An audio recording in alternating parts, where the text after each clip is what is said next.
Oh, see, now you can go on Ian's Master Race level. Well, I mean, he's got that 3080. I don't, but yeah.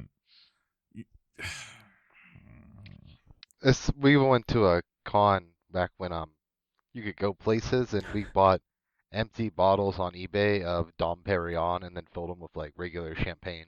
But people thought we were really cool. So that's the same concept I used with Mike when I pranked him into thinking I had a 3080. Got a cheap box off eBay. That's almost like a gym on the Office level, like beginning level Long of con. pranking. Like, yeah, I'm gonna spend my own money, wait for shipping to happen, just to set up this ruse to confuse and to confuse somebody or something, and then admit to it later. Yeah. See, no, I think this is the ruse. I think he got one, he put it in, and he's actually just now trying to fuck with me even more. He's using it even further at this point. Like, Well, he what was was it master of psychological yesterday warfare on the stream to fuck with me, and now he's using it to fuck with me again here, and he's trying to leave us in doubt. What would be worse, And- for someone selling the empty box or for Ian buying the empty box? Both. I was gonna say, I mean, you either actually bought a 3080 and then used it to fuck with me, or you went and bought a box to fuck with me. Yeah. What do I you bought think a is more box. likely, really, at this point? I don't fucking know, because who wouldn't want one of those 3080s? He also thought I bought a condo. I didn't believe you bought the condo, but I didn't know how much of a gambling problem you had. Figured if you were betting enough, It's a not a 5-team problem if you're parlay winning. could pay for a condo. I have a money problem, not a gambling problem. However you want to look at it, a 5-team parlay could pay for a condo if you had enough of a gambling problem. No, that's a winning problem. Is it a problem if you're winning? According to Michael Jordan, no. Sounds like only someone with a potential gambling problem would know that much about it. Well, I think it happens like if you get into that, like I start betting body parts, even if you win, that's kind of an issue. Yeah. I mean, do you bet body parts, or you just assume if you can't make up the bet you lost, a body part will be involved? Well, I don't know if you know this. You can sell an American kidney for a lot and then buy a cheap Chinese kidney and come out ahead. I don't know that You because still I have don't the have a same amount gambling of problem. kidneys. What the fuck did he just say? Did you just suggest swapping kidneys down? I'm gonna downgrade kidneys just to make Well, a few there's I don't know bucks. if it's a worse kidney. I just know they're cheaper over there, and this is a more expensive one, so I'm swapping them to get that cash. The kidney came in that 3080 box that he just bought.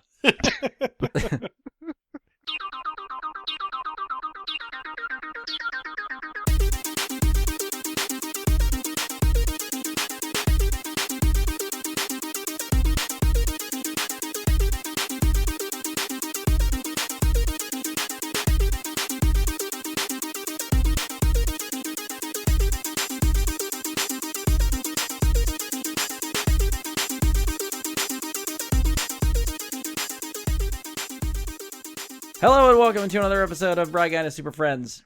I'm your host, Brian Labick. Joining me for this episode is someone who has been known to play with explosive green liquid with his bare hands, Andy Stoles. What's up, podcast people? Next up, we've got everyone's favorite discount Rambo, Josh Zorch. How in the world? Like, what? I feel like you're the least likely to be Rambo, right? So that would be discount Rambo. All right, if I have to be that, then I want to be Dollar Store Rambo. Dollar Store Rambo it is. You got it. Next up, is it worse to be Swamp Thing or have swamp ass? We'll have to ask Mike Bradley. I didn't know who you were gonna go to with that, and I was hoping it wasn't me, but you went to me. So you're assuming that I am both Swamp Thing and have swamp ass, so I can tell you which one it would be worse. And I It's like, do you can't want the because I'm both at the superpowers, same or- time.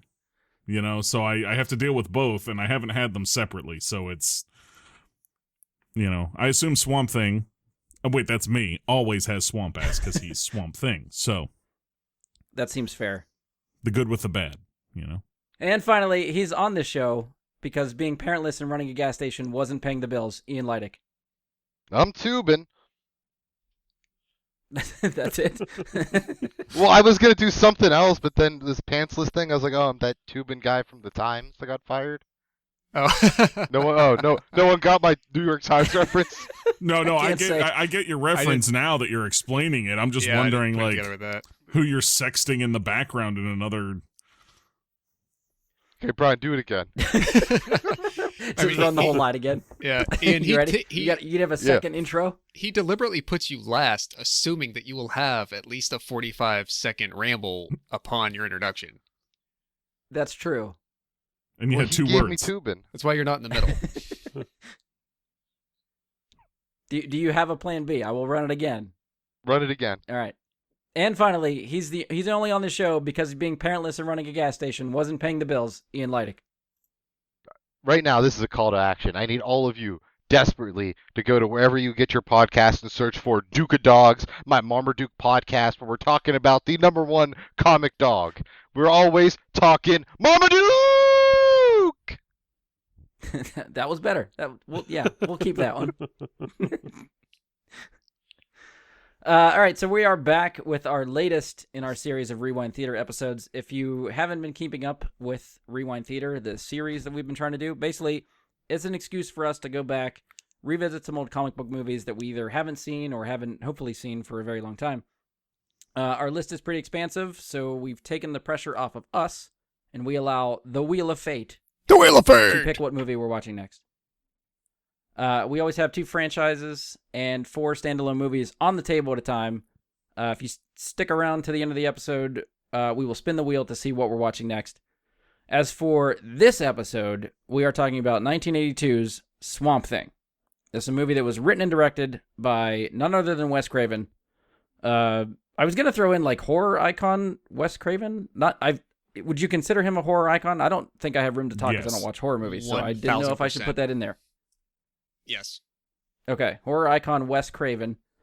The film stars Louis. I'm gonna butcher some names now. Louis Jordan, or is it Jordan? Adrian. I think it might be Louis. Sarah recognized him when we were watching it, I think, because he is sort of a French actor, I think. Okay, Louis Jordan. There you go. Wasn't he also a Bond villain at one time? He looks Yes, like a that's why Bond she villain. pointed him out, yeah. Yeah. Okay, that makes sense. Adrian Barbeau. Bo. Barbeau. Ray Weiss, David Hess, and in my estimation, competing for the best name in the cast comes down to either Don Knight or Dick Durick. So we got I that think it's to go Dick for. Durick for sure. Yeah, I think hands down he's the winner out of those two. All right, so this is where we sort of break down budgets and that kind of thing. So any guesses what this film's budget is or was from 1982? Say Without 10 mil. Googling. No Googling. 10 mil. 10 million? Okay, we have a guess for 10 million. $1982. This production. Yeah, that's the hard part. I will say 7.3 million. Okay, he's giving us the point. 7.3. 10 and 7.3. Mike or Ian? Ian, ladies first. Oh. Gauntlet And he's is going to right. just ignore. It's the better way to play that right there. That's Stone-faced killer over there. You just risked Somebody him give me a literally guess not for crying saying out loud. anything the rest of the show. I'm comfortable with my feminine side. 5. 5 million? All right, Ian, what do you got? $12 million. 12? Correct. Mike was closest. $3 million. Oh, wow. Now That I must have tried all to been find... on hair product. What's that? That must have all been on hair product. Probably. I tried to find what the worldwide box office total for this movie is. I can't. Box Office Mojo does not list anything. I tried checking a couple other sites. Some sites didn't even have what the budget for this movie was. Box Office Mojo at least listed the budget.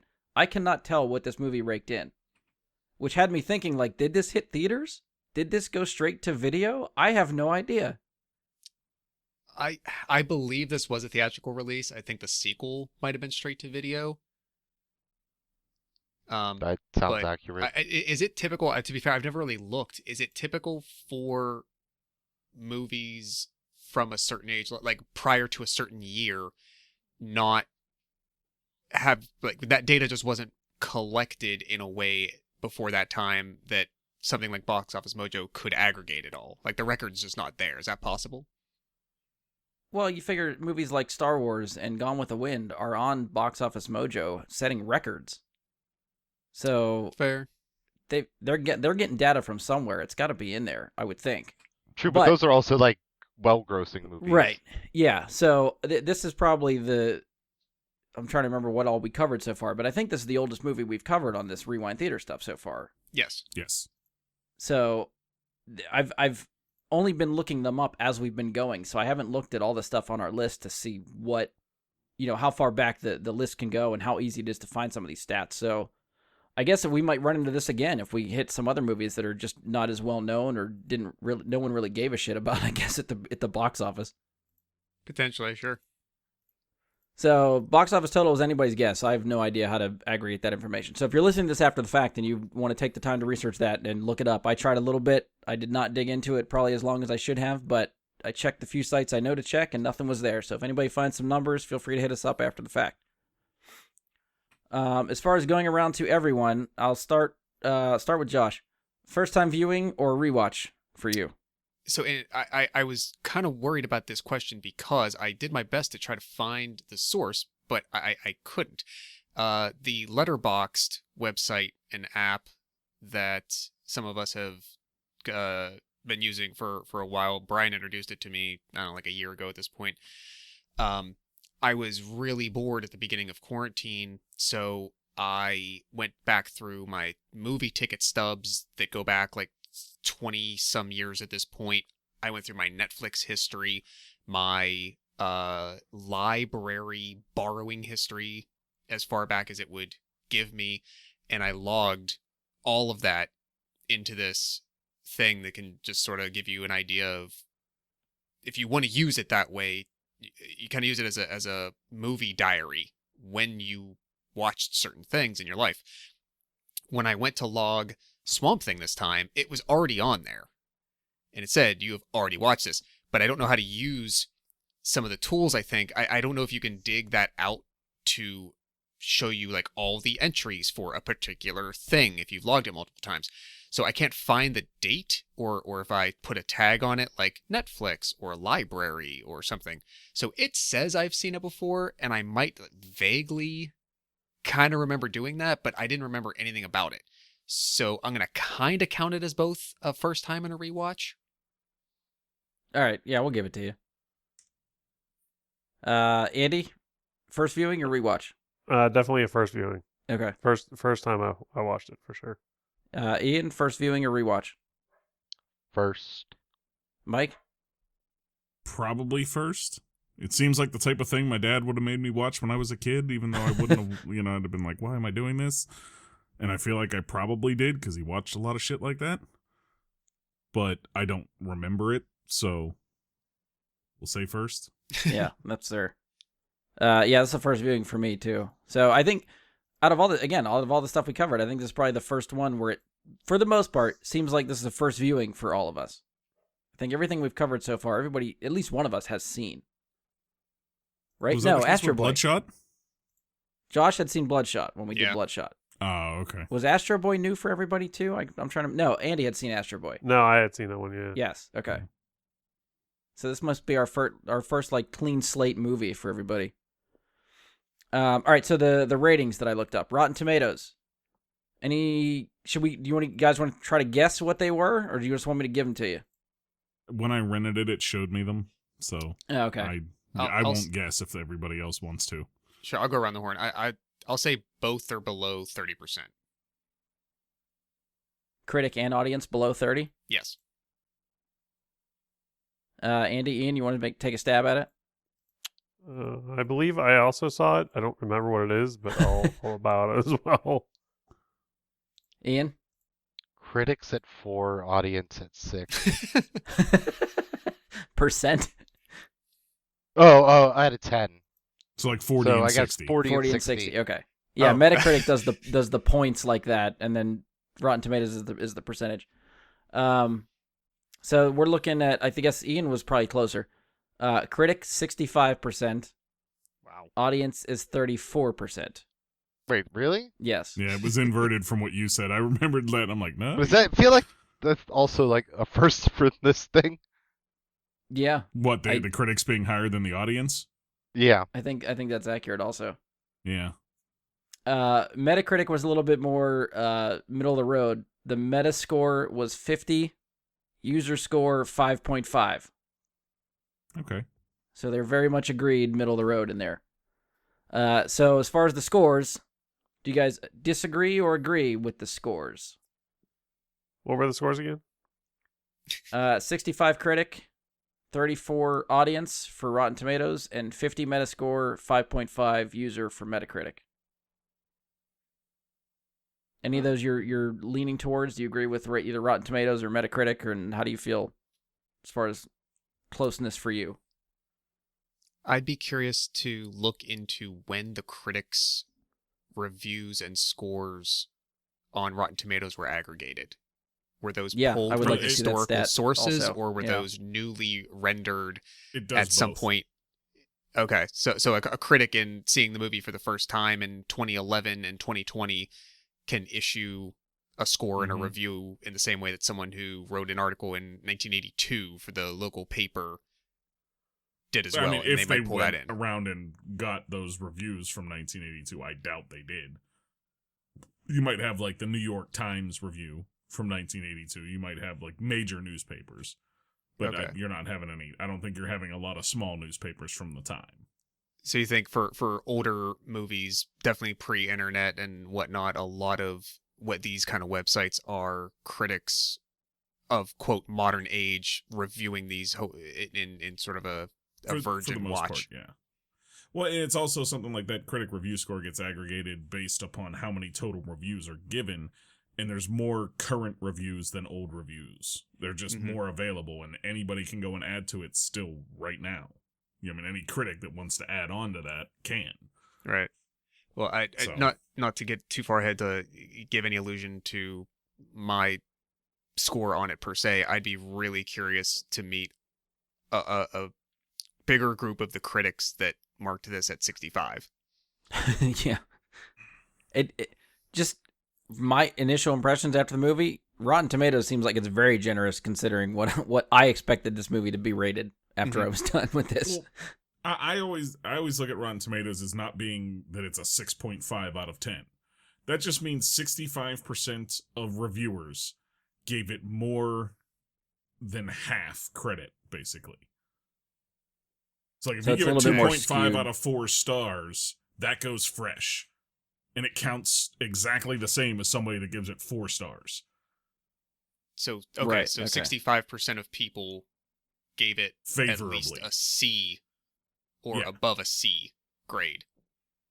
Yeah, so you don't know if Yeah. all 65% that thought it was good gave it a C, and there's just no A's or like 10 out of 10 score.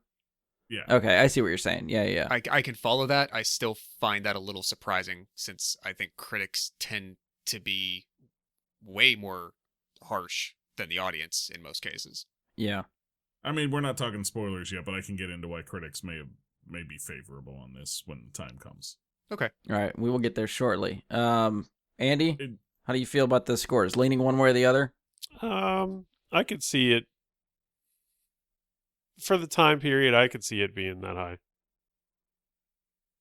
For as far as what the critics think favorably of this movie? You're talking Rotten Tomatoes type of stuff? Yeah, Do you think you agree more with Metacritic, middle of the road type of score? I'm more in the middle of the road. Yeah, I think there's Okay. a lot of good things that they did, and then it's just there's a lot of like, what in the hell happened there? So Ian, where do you fall? I'm actually surprised the scores are this low, considering that this is a very similar movie to a movie from 1954 that got much higher reviews. Which movie was that? Creature from the Black Lagoon. Oh, okay. I could see that. This is nearly the same movie. I'm kind of off topic. I was texting Ian, like, talking about how I'd never seen this before, and for whatever reason, like, I know what Swamp Thing looks like, but every time I just hear Swamp Thing and think of the movie, one of the first things that always seems to pop in my head before I'm like, no, that's not Swamp Thing, is the Toxic Avenger. Okay. Like a Toxie. That's the first one that pops in. I'm like, oh, that's Swamp. No, that's not Swamp Thing. That's Toxic Avenger. Move on. I don't know why that's burned into my memory, but it is. It's there. I mean, the quality in the costume, like final product of like the first Toxic Avenger, maybe part 2, and what we got here, I is not that far apart. And I think maybe that's where the connection comes for me. It's Yeah, just I like can see it. that practical type of man in a suit that looks dirty and swampy just is there. All right, so that's probably as far as we're going to go spoiler free. So before I forget, and we get too far into the discussion, I'm going to throw out the spoiler warning for a 38-year-old movie. So if you have not seen Swamp Thing and would rather not hear any I spoilers. mean, we didn't before this, so there's Yeah. got to For be the a lot of record, people who since I did. wasn't asked, I'm really not sure where my score falls. Well, you were saying you were... Oh, I did miss you. I'm sorry. I'm I was thinking just we were talking explaining about the Rotten score, and then Tomatoes for whatever scores. reason, I was thinking you sort of chimed in on that, and you did not. Do so I not apologize to him. I just want to be heard. That's all. God. We'll give you first crack at the spoilers since you were teasing that already. Swamp ass and crack. I get that joke. All right, so if you want to keep spoiler free, pause this now. Come back to us after watching the movie. If not, you can, if you decide to pause and watch us later and come back, you can let us know whether the waiting was worth it for all the spoilers we're going to talk about. So either way, spoilers to follow for Swamp Thing. Spoiler! Spoiler! Something like that. All right, so we are ready to talk about whatever the fuck we want to talk about for Swamp Thing. So Mike, kick us off. What did you start talking about that once we get into spoilers?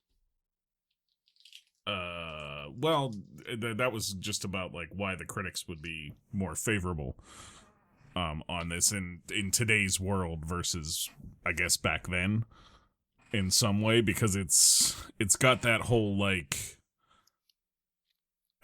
I hate to say it this way, but it's got that whole like liberal green, like green earth and all that shit going on a little bit. And maybe they're looking at it from those rose-tinted glasses in some way.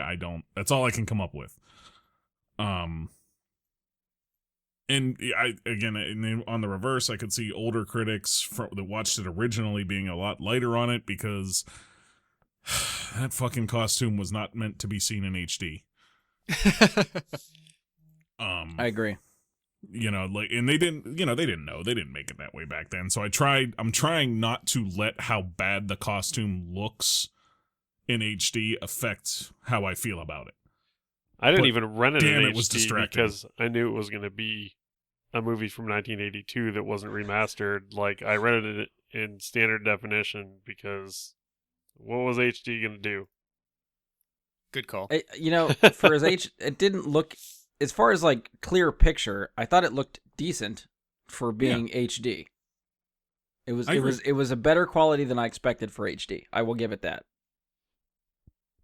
But to Mike's point, all the little details they don't want you to see in HD are definitely there in HD.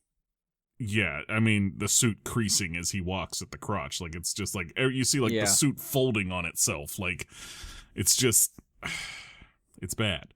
But you go back to 1982 and what film was like then, you probably weren't able to notice that as much. And that was, and not to say that was the standard, because there was obviously different and better makeup and suit, techniques and applications being done at the time. But it was probably so common that both, filmmakers and audiences probably, like, it didn't stand out to them as much, I don't think. Right. That's part of the thing of, like, coming back to these movies now. Having all these comic book standards that we are used to, having the MCU and comic book movies to the special effects of this standard for today, and then coming back to this stuff, it is glaringly apparent what they did and what they were working with back then. And it's gonna, I'm gonna try to end with this question, but part of the reason we wanted to do stuff like this was to ask the question: do these movies hold up? And it's sort of the conversation we had with talking about Astro Boy. Like, Astro Boy is geared towards kids. So do we sort of look at it through the lens of I'm an adult watching this movie, or do we look at it through the lens of I'm an adult but know this is a movie for kids and skew it that way? So to the point for this movie, do we look at it just as like compared to superhero movies today, or do we have to look at it through a lens of what superhero movies were back in the early 1980s and what they were working with and how that movie translated from there? I mean, I think in this context, the medium on which we choose to view it is what's causing this. We're watching it in a way that was not intended by the people that made it. And I think that's where the difference in does it hold up come in. Because if we go back and we watch it in the way it was intended to be watched when it was made, does it hold up better that way? Like even just like 16 millimeter or VHS in a smoke-filled theater, with one malted milk ball, Yeah, I mean, Wearing but you get my sunglasses point while though. you're Like asleep. wearing a suit.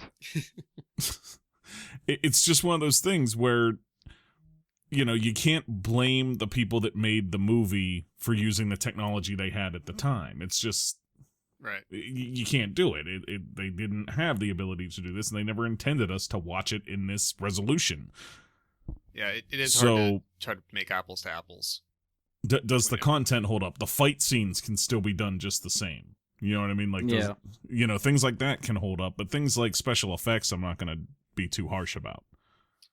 I mean, some of that stuff was terrible, but I think my enjoyment of the movie, I think, was partially hindered by that kind of stuff. I just think the rest of the movie was just all over the place for me. That it has nothing to do with the quality of the movie, what it looks like today, compared to, or what it could look like today with special effects and HD and stuff like that. Just based on just what's in the movie from back then. I don't know. It just it was tough for me to get through.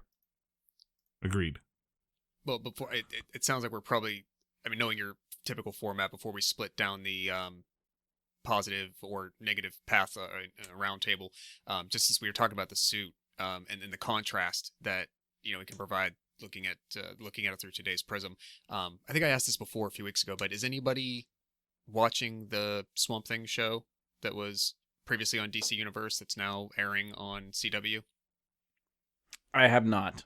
No. For as much of the stuff I watch on CW, I feel like I should, but I haven't. So I'm liking it so far. It's new episode went last night that I haven't seen yet, but I think I've seen half now, 5 of the 10, and seeing what honestly appears to be a very practical makeup job for that version of Swamp Thing. I don't think it's CGI and mocap and all that. That would have been really expensive to do, honestly. Yeah. But just the practical effect that they pull off looks really, really good. Like, it is really screen ready and looks great. So having been doing that recently, and then having this almost 40-year-old comparative example to look at next to it, I think it stood out even more to me. But again, just kind of try to compartmentalize. Right. Yeah, I never dove into that series, but I think peripherally, just like reading people's reactions to the show, it seems like it's favored pretty generally from everybody that sees it. Everybody that has seen it, I think, has talked highly of what the show is, and were upset when it got canceled before its first season was over. Yeah, and I mean, originally, not to go off on this tangent, but real quick, it was originally ordered to 13 episodes for DC Universe, and as they were doing production, like in the middle, they cut it down to 10. Yeah. I think I wouldn't be surprised if you could make a really good show out of this with 2 or 3 more seasons. The first one, I'm not entirely yet sure what the overall thing is that they're going to end up trying to achieve with it, but I think the potential to really go places with it is there, and it could be really cool. Yeah. Well, we'll see if it comes back either for CW or, if CW is getting ratings off it somehow. Maybe they decide to invest back into that show or something. We'll see. Yeah, I feel like it's a last-ditch effort for them putting it on CW, but if it works. Yeah, I mean, part of it was because they didn't have some of their fall season premieres ready for their other Arrowverse shows. And with Arrow off now, Supergirl starting its last season, etc., like they might have a slot they're looking to add on. So maybe. Right. But I digress. All right, so do we want to start with dislikes or likes? Anybody want to shit on it first, or talk glowing Yeah. glowing reviews on this I'll thing do that. first? You want to shit on it first? Yeah. Yeah. Okay. Mike's got dislikes up. Go for it. So we open this first. I'm gonna talk about the opening, so I'm gonna give it one positive while I'm talking about it, and that's the music is actually really good for what you would expect out of this. It's got that very 80s retro horror movie vibe to it, and I like that. But during that, you're hearing that music and you're given this intro to read on 2 screens that gives you the backstory of Swamp Thing. And then we spend the first third of the movie watching what we've already read. I was trying to decide with that text on the screen. I'm like, are we not getting an origin story? Like, is this guy already Swamp Thing? Is what I kind of got from that text. That's what I was thinking too. Like we were going to start and he was going to be Swamp Thing already, and they were just like, that's all we needed to know. He was a scientist. He fucked up an experiment and became Swamp Thing. They're not going to give us anything else. We're going to just go from there. And then they tell us they spent a third of the movie doing that. Why have the text at the start if you're going to do just remove the text? Yeah, I agree. And it's fine. That to me was just bad. The next couple of things I have is, I think the first instance we get of the sexism in the movie that is very blatant is when she's getting off the helicopter and he's like, oh, she said a woman. Like, okay. Like the way he says that's like, oh, okay. All right. Well, you said that. But if these were men in turtle costumes saying it, you guys would have thought it was hilarious.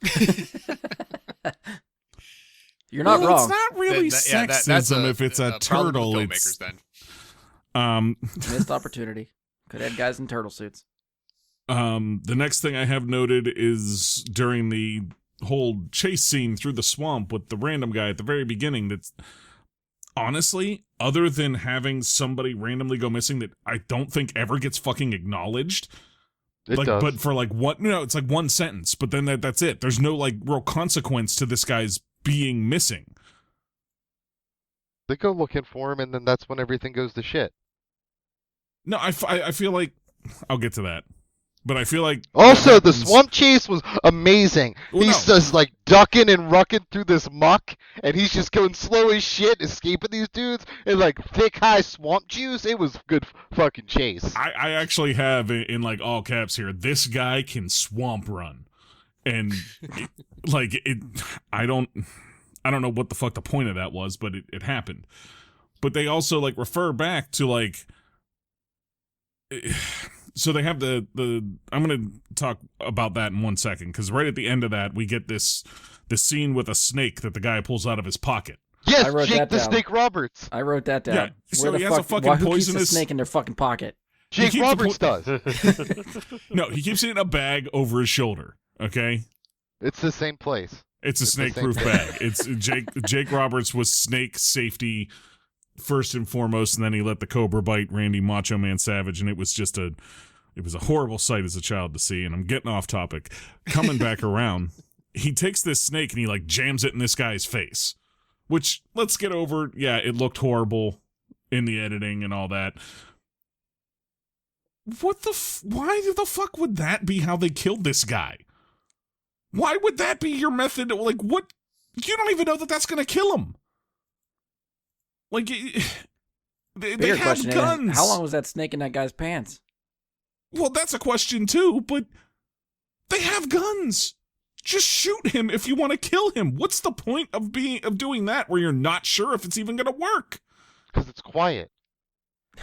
Break It's his a neck. stealth guy mission. There's screaming like was 6 really or 7 quiet. guys Yeah, I that was gonna surround say, this. he Like, Screaming at the top of his lungs. That's normal in a swamp, though. Screams are normal. Gunshots are not. okay, That's swamp Be the law. gator. That's swamp law.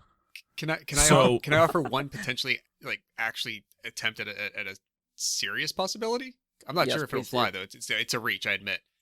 go for it. I'm listening to a podcast the last couple of months that is doing a rewatch and commentary on Batman 66. And this is the exact point they bring up every single episode is all the villains have these elaborate day-long traps set up that even once they get captured, then rely on 7 other things going right to slowly kind of, and they point out 5 other times, like, oh, you're standing right next to them, and you kind of have like 6 guys, like just shoot them and kill them now. If that was one of the last major ways that comic book conflict between villains and bad guys and henchmen and good people and whatever were portrayed, maybe that hadn't gone out of the industry enough, and when they got around to this, that's like, that was just what you did. Nobody just did a straightforward thing. It's the Well, no, I get theatricality that, of it. but like, I mean, at the same time, like this guy did that, and I was like, at the beginning of the movie, I'm watching it, and I'm like, okay, this guy's the guy who does this thing. Like, this is gonna be his thing. He's gonna always kill people with a snake like that. I'm like, that's kind of fucking cool. Never does it again. Never comes up again. It never gets talked about. Like, hey, Fair. why'd you bring that fucking snake out of your pocket just to jam in that guy's face? Nobody, like, it's not a thing. Had he been the snake guy, I'd have been Not to all about mention- that. He doesn't The even have, snake like, a was full cool- the rest of the movie. You go ahead, Ian. The snake was full. It didn't need to eat anymore, so he just kept it in his pocket. That's why it didn't come up again. It didn't Well, you'd eat think- the guy.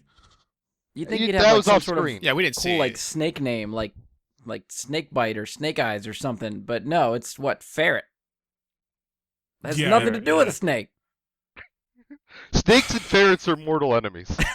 I read a story about that in like 8th grade. Yeah, No, when we were watching the movie, we were calling him generic Rambo. That's- yeah. Yeah, everyone, I think, did. Because me and Brian had the same conversation. Yeah, what? Wait, I wrote down something else. Ian told me discount Rambo, which is what I used for the intro. Rambo wannabe was what I wrote down. Yeah. And then we found out Rambo came out after this, Yeah. which was the most So this astonishing is the first thing to me. and only Rambo. You know what? Now, This is the true Rambo origin story. now that I'm thinking about it, he kind of reminds me of Billy from Predator. Does he? In sort of like his hairstyle, his stature, the way they try to present him. I mean, this came out before as well, but it was like a bad version at a character like that.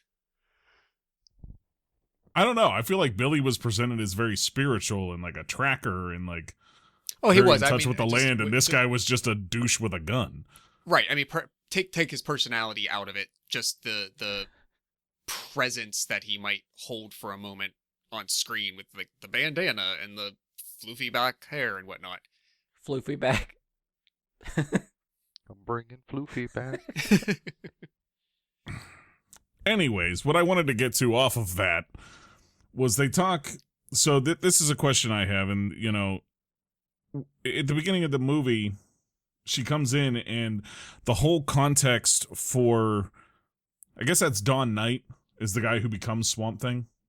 Is that the actor's name? Ray Weiss. Ray Weiss. Weiss. Wise. Okay, I don't. Wise.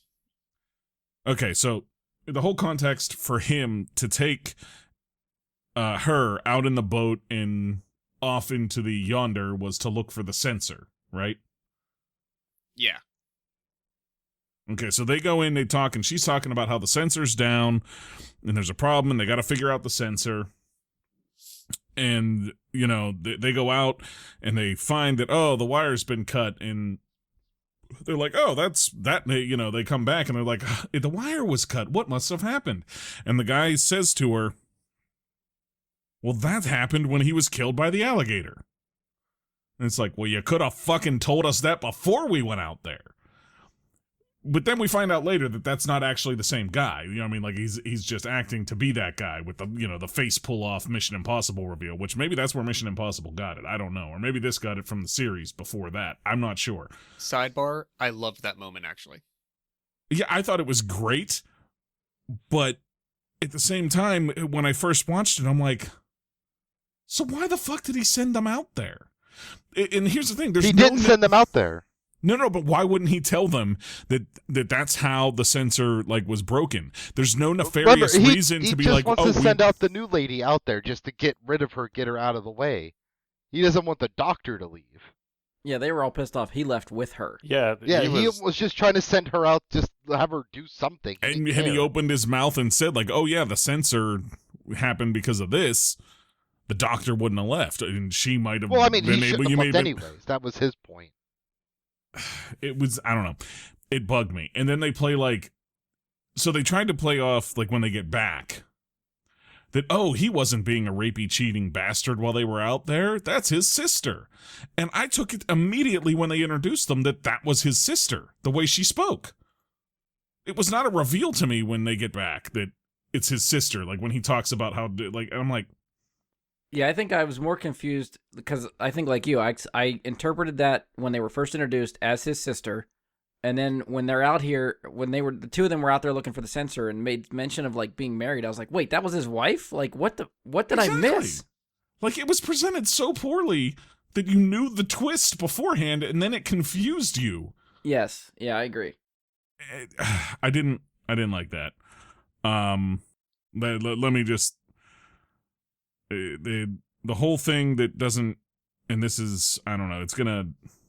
So they have this idea that they can take a mammal, I guess, and mend it with a plant, or an animal, I guess, and make an animal / plant, a living, walking plant, right?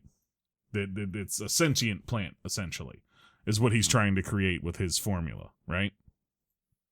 Just like a plant that is more proactive in guarding its environment, not necessarily like a walking plant, just a more resilient, act-like plant. Okay, but they were growing it on a possum. Like they were doing something with a possum there to try and make this work. That's just swamp stuff, I think. That was just swamp things happening. So I don't know. The way I took it was not that they were necessarily trying to like crossbreed with the possum right then and there, but they like it came off to me like they found that maybe letting the whatever he was working with cultivate like on the possum's skin or in its fur or something was beneficial, or it helped it in some way. So that's what they were doing. I mean, that's how I took it. I could be wrong though. I mean, so I kind of got sidetracked off of the point that I was really trying to get to at the end of this, but they get this formula from doing all this stuff, right? They're trying to do all this, and they add this formula to a plant, and it makes a stronger plant, correct? But when you add this formula to a human and a plant, it makes a human plant. It seems like it's very inconsistent. It explodes sometimes, but not others. If it's dripped into water, it doesn't explode, but if it's dripped onto the ground, it does. It seems like very scientifically inconsistent on what this stuff is capable of. I really feel like something that was able to bond with a plant and a man and make them one thing versus a thing that's able to make a plant stronger, they wouldn't be the same thing. It just seems ridiculous. Well, I think it's the first time, like with the plant, it's a very small dosage. That's why the plant just kind of grows more resilient and stuff. And then he basically essentially overdoses on it when it gets on him. Right. That's the real issue. Is that's why that, and then he catches on fire. I'm Maybe not that's the 100% explosive sure part. why that happens. Yeah. If that's just from the formula or a different thing set him on fire. So fire might be playing into this somehow. Fire's That's a what's catalyst. causing the reaction. Okay. Then he's mixing in with all the swamp juice in the swamp. Well, yeah, no, like it's not like there's a control group. We have adding it to a plant that's designed to have formulas tested on it, and then dumping it on a man who lights himself, who then catches on fire and jumps in a swamp. well, no, I get what those you're are very saying, and the different difference is. conditions. But I don't know. It seemed very inconsistent to me to the point where I don't know. I couldn't make heads or tails of why they didn't just have it be a different formula that did one thing and then be like, this is the one we've been working on. Look at what it's capable of. And then have it be a different formula that does it to him. Well, also, I took combustion as Ian was saying, like as maybe part of the catalyst of it all. Because it seemed like they dip their hands in it at one point and they're touching it and interacting with it. But when, like, well before the initial explosion, like one of them flings it or something, and it still like causes a spark. So there's something about adding velocity to it that causes a reaction. And it gave me the impression that wasn't almost... the formula that, like, if you're talking like when they grabbed the possum, that wasn't the formula they made. No, I know. No, but when she dips her hand in. Right, Yeah. but she's dead shortly after that. She gets killed. Right, but at no fault to the formula, though. Right. Yeah. No, that's not what I mean, though. Like, she just dips her fingers in, and we don't have time to see what the reaction did to her. Well, that's it. It might So we not have have no done evidence anything on that. because Like, maybe it's- the fact that when you add combustion to the chemical reaction and the combustion is caused by the formula itself, all I can say is like, oh, they flung it. And that's what she did in the one moment. And then when it Right. really explodes on him, it's because it got tossed. Like, you add velocity to it, and the chemical reaction Well, at a molecular level causes combustion, and it kind of actually reminded me of like a flaming Moe sort of requirement, which I liked. well, I mean, they also, you gotta, like, take in mind, like, chemically speaking, it doesn't make sense from the aspect that she flings it on the ground, right? And it explodes, which would burn off the liquid instantly. That's why it explodes. That's the reaction. That's what happens with that kind of thing. But then left in its place where the explosions happened, out of presumably pine wood floors, we have pine needles growing out of it. What the fuck? Super I plants. don't know. What's that? Super plants. Yeah, I don't. I don't know. That Anyways. part of it, I could easily suspend my disbelief, and I'm like, okay, I accept that. Moving on in the plot. I will buy the plants growing out of wood thing. The whole scientist using her bare hands to dip it into this liquid that is untested, like not even using another beaker or at least some gloves or glowing something. That to green. me was like, what the test fuck? was spilling it and it exploded. Right, like real That was the scientific. test. Like, And then it's like, well, that's safe to put my hand in. It only exploded. right. This Yeah, glowing you've green proven this liquid thing that explodes. I'm explodes. going to Let's touch it put with my my hand bare in it. hands. That makes no fucking sense to me. You're a scientist, God's sakes. Well, she does say she's not as gifted as her brother. She's got the dunce cap.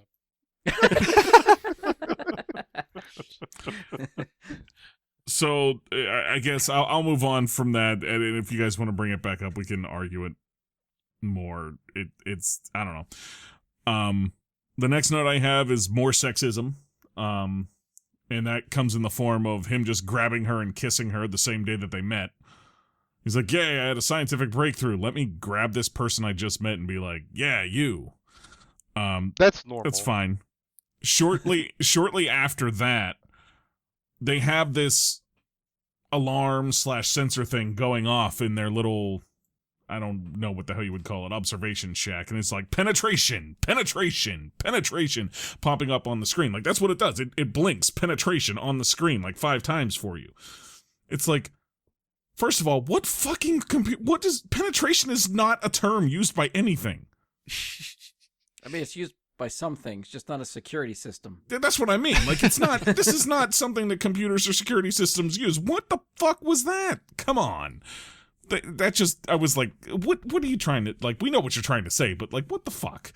At that point, they just wanted to make sure they had your specific attention, Mike. It bugged the shit out of me. Just, that bothered me. And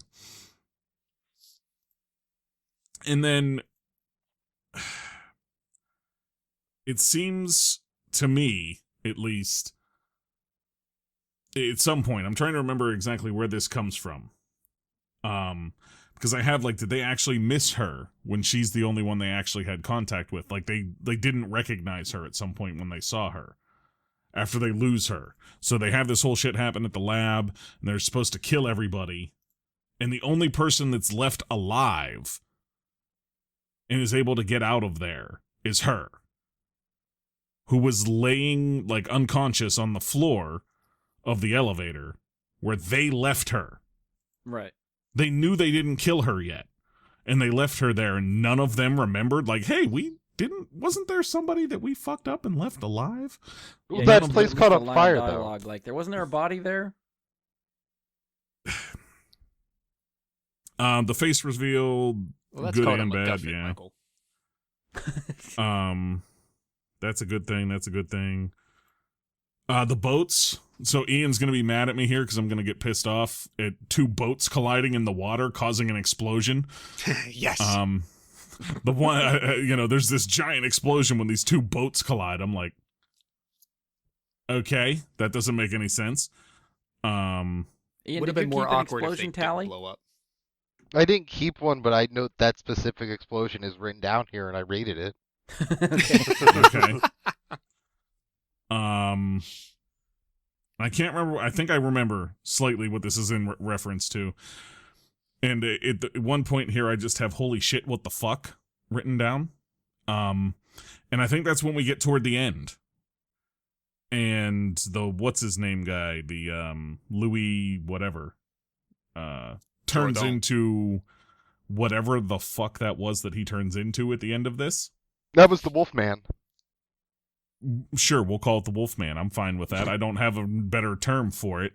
In the credits, it's listed as Arcane Monster, but Wolfman. It was clearly a Wolfman. Only because the guy's name is Arcane, right? Yeah. Correct. Okay. It's just like how Frankenstein's monster, Brian. Right. Okay. So we'll just call him Monster then. He turns into that monster. And while I am willing to say that at some point, when you watch this movie originally, that the Swamp Thing costume might have looked okay, that fucking thing looked like shit the first time you saw it. Oh, dude, no, that costume was sweet as fuck. That was so cool. That was the most badass thing we've seen yet in this series. I feel like we need to start a tally of how many times Ian says "badass" during these reviews. That lit a smile up on my face when that thing popped out. I was like, I'm watching Mystery Science Theater 3000. That's a clip I'm going to use for out of context. Brian is Super Friends. I gotta just hard disagree. That to me just fuck. Who looked at that and said, "Yeah, that's it"? Wes Craven did. Yeah. Horror legend Wes Craven did. Oh, that brings me to a question. Is this his first movie? Directorial? I did check that. It is not. Okay. But it was the one where it was his highest budget movie, which he was trying to use to show that he could be trusted with a bigger budget. Okay. And somehow he still was. Actually, it took until after Nightmare on Elm Street for him to get real budgets. Well, okay. Well then, yeah, that makes sense then. But Anyways. It's funny that $3 million is the higher budget for movies back then. Sorry, proceed. Compared to what, 250, 300 million now? So I guess, yeah. The whole thing. There's one other thing that got said that bugged the hell out of me, because I wasn't sure if it was a joke or not, because it was delivered so poorly. That's when the guy calls it the abdominal snowman. I wrote that down too. I'm not But sure he's if it was a- he's meant an to be a oaf. joke or not. No, he was, but they didn't have anybody react to it. There was no like there was nothing That there was- to like define it as definitely a joke and not like an oversight That was in for us. what happened. So no one clarifies that Casey Jones messes up the homophobic claustrophobic thing. Hilarious, funny joke. This needs pointed out that someone had to react to it. Okay. I'll be honest, I made the same note Mike did. I couldn't tell if it was a flub of someone's line and just made it in the edit, or if it was intended as a joke. It's I a took it as two-part it was joke 10 too. Yeah. Like it's not to It's mention also foreshadowing. it kind of like, I think that speaking of that guy, that's another one. Like, what the fuck was that? What the fuck does he turn into? What is that thing?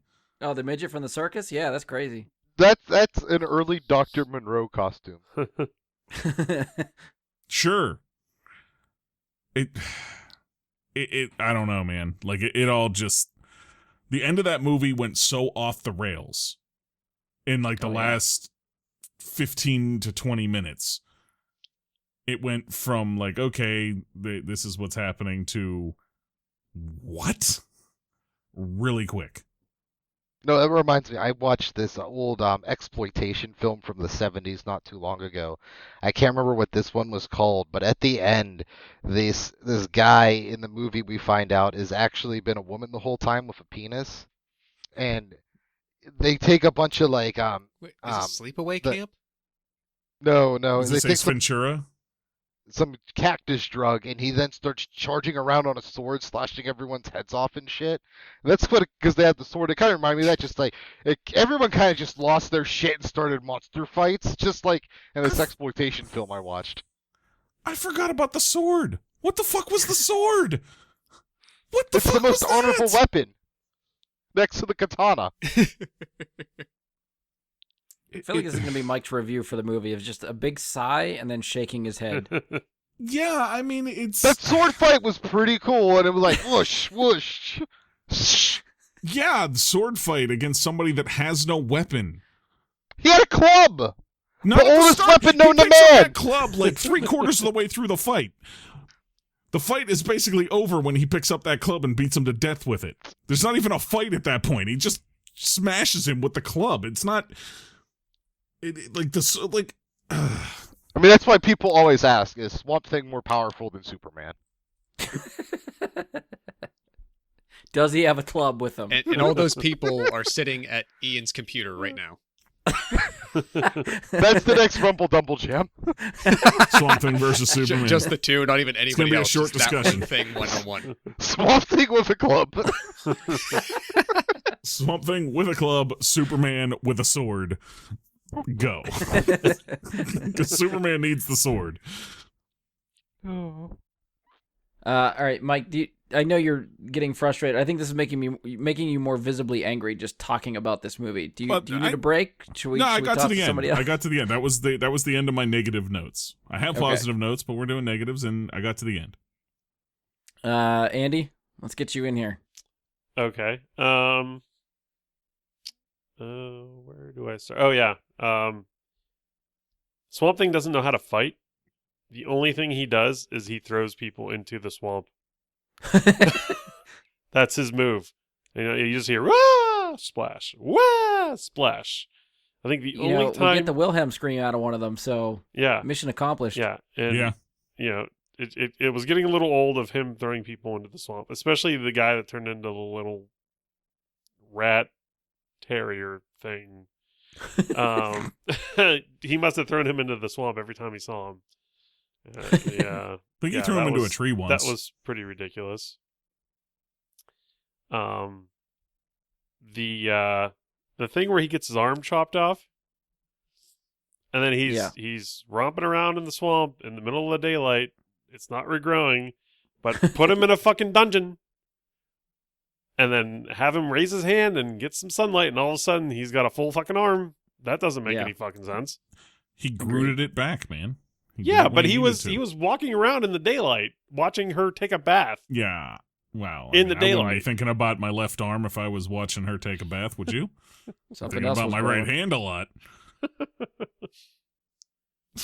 Sorry. Yeah. I just Fucking pervert alert. Pervert alert. It didn't make sense to me why he threw the notebook. No, absolutely Because not. science damned him. It- Damn you, That science! was his only, that was his. If he was any sort of scientist, he would want to keep that notebook out of the hands of someone who would use his research for evil. Well, he didn't throw it far. He still He guarded no, it. he didn't. That was a fucking terrible throw. And obviously the guy found it because, shit happens. But, yeah, that scene didn't make sense to me.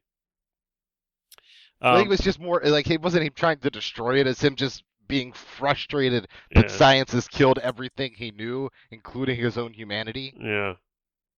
It's one of those times where you toss it and then you're like immediately like, oh shit, wait, I gotta get that back. Wait, let me find it. And you're very happy you didn't throw it into the swamp. Right? Yeah. And then also him speaking didn't make sense to me at all. He's just wailing. He's wailing uncontrollably in the swamp. He's just wailing, and then all of a sudden, when does he start talking? After the kid says, he heals the kid, and the kid puts on his glasses and goes, can't remember what the kid says, but Something stupid. yeah, I don't something remember stupid. either. Then all of a sudden, Swamp King can talk, and the first thing he says is cable. Like he had to remember how to fucking talk or something like that. That didn't make a lot of sense to me. I don't know. Like, why does everyone refer to her as her last name? That's Dr. Cable. You that's a call good me question. Bradley all the time.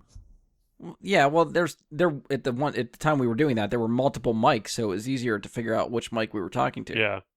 And these people don't know her yet. She's brand new, so they're not acclimated to that yet. They just do it. Like, 'cause her that's what first was in name the is script. Alice. Why not just call her Alice? Why Cable sounds Cable? more badass. She's not an X-Men. She should be. Yet. Yeah. I mean, Throw some of that exploding swamp goo on her and push her in the water. Maybe she will be. True. Well, we don't know what happens in the next movie, right? So that could be the sequel. So the final fight scene with the sword, I was enjoying it. I thought it was kind of cool until Swamp Thing doesn't even take a hit, recoils from the fight, hides behind the woman in the dress, and then she gets stabbed for no reason whatsoever. He didn't get hit. He wasn't winded. He just all of a sudden he hides behind her and she gets stabbed. That didn't make any goddamn sense. And it seemed like she also had ample Choreography. time to move or do anything before Yeah. getting stabbed. Yeah, that didn't make any sense. And then when he finally does kill the creature, I'm pretty sure the creature bled peanut butter. I'm pretty sure that was peanut butter. Oh, that's adorable. I don't know. I feel like I think I made this comment to Ian maybe when I was texting Ian that I feel like my enjoyment for this movie would have been so much better if we watched this together in a room as a group, like, and Mystery Science Theater the crap out of this. Yeah. I think this movie Agreed. deserves it, and I really want to hear riff tracks for this movie because I think I would enjoy it that much more. It would be really good. Yeah. Watching it alone by myself was not fun. I really wish we could do stuff like that on Twitch without getting like just banned instantly from Twitch, like for Yeah. doing it. That's why you get the old 50s commercial shorts PSAs and stuff. I have a few of those from buying a Riff Tracks several years ago. The show that they did when they broadcast it came with a few of those. Mm-hmm. So, they are so fun. Josh, I'm almost surprised. Maybe I'll just ask, did you end up getting the riff tracks for this movie right after watching it? I feel like that's something you would do. No, honestly, it hadn't even crossed my mind that there might be one, but I might look for it. I mean, something like that would be fun if anyone would be up for it to, do a pandemic screen share watch sometime with a Riff Tracks if they have it. I would do it. I feel like I got to work my way up to wanting to rewatch this in any capacity. Yeah, I was Fair. gonna say you got to find a different movie, and we'll do it. Curse of the Swamp Creature, which they do have. Oh, I was gonna say Riff Tracks has that. Yeah. Is that just a knockoff Swamp Thing? No, it is a sequel to the 1957 movie Voodoo Women. Oh, all right. See, you learn all kinds of new stuff on this podcast.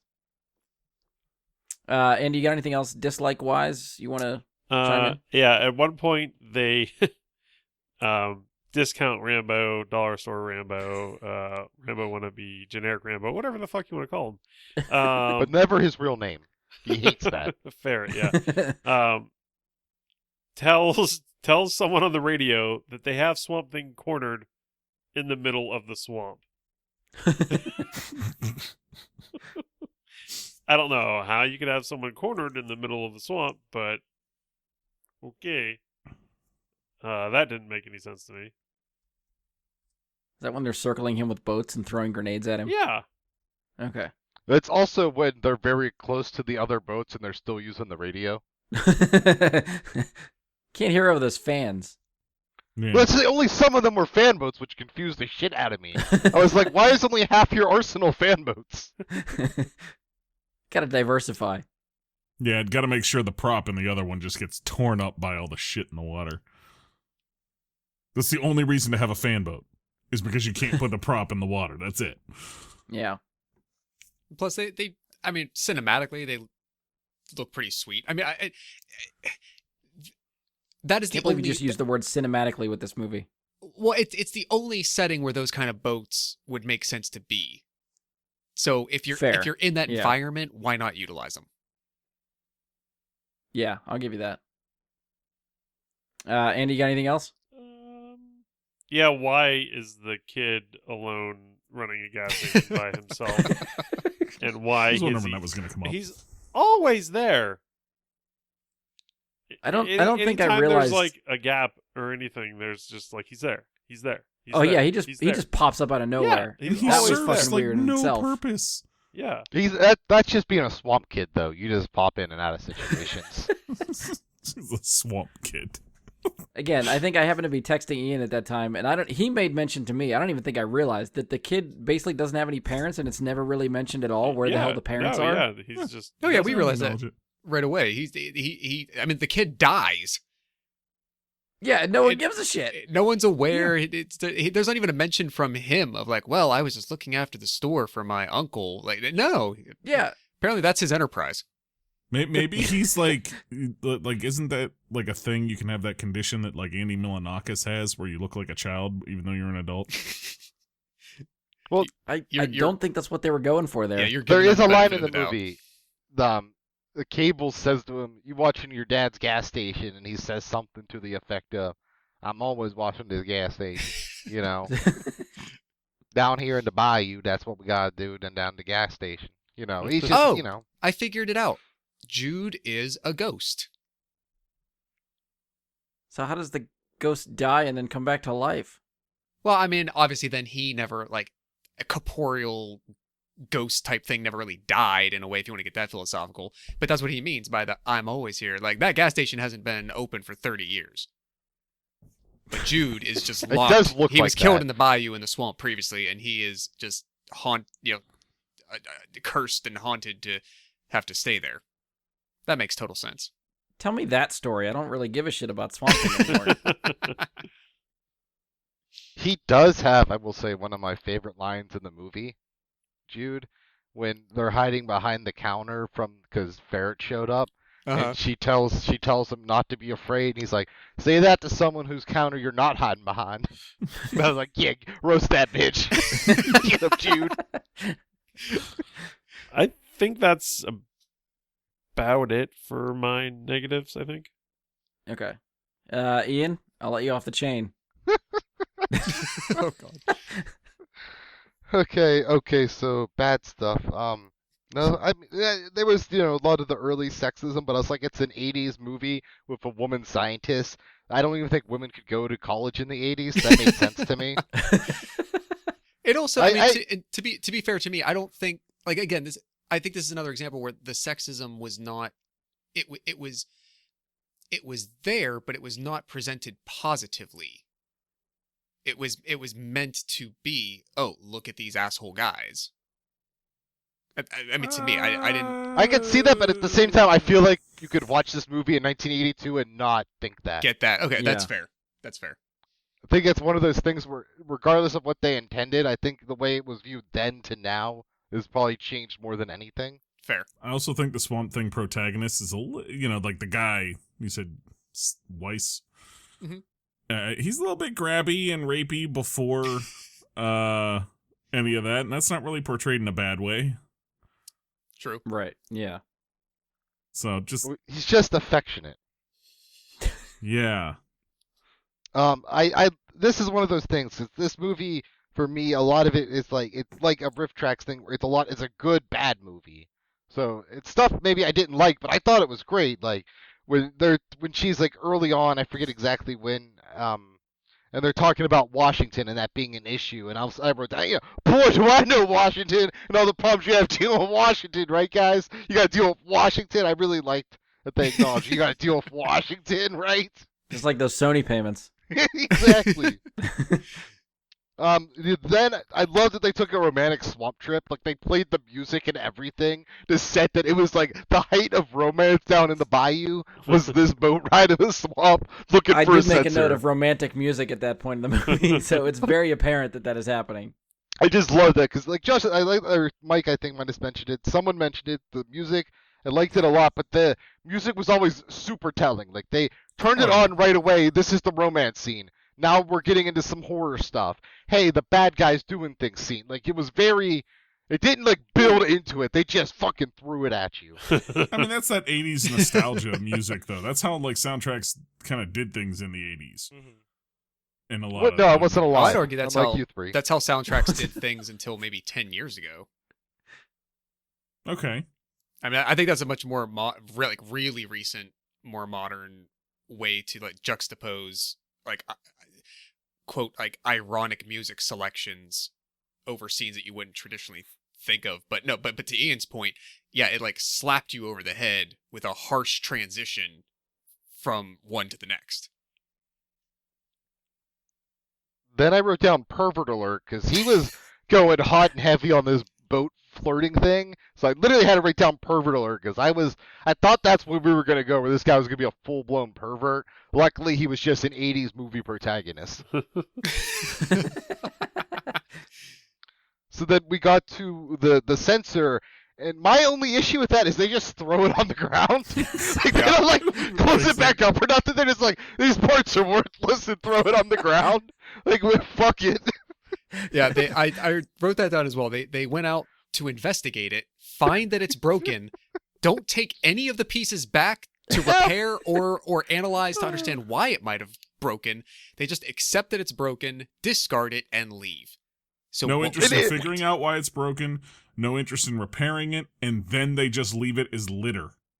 And Yeah. they also mentioned earlier that because of the swamp, these things get damaged more easily. And they're just like, fuck it, YOLO. There's swamp no will way eat it. this can be repaired. Swamp danger. Leave it for the Gators.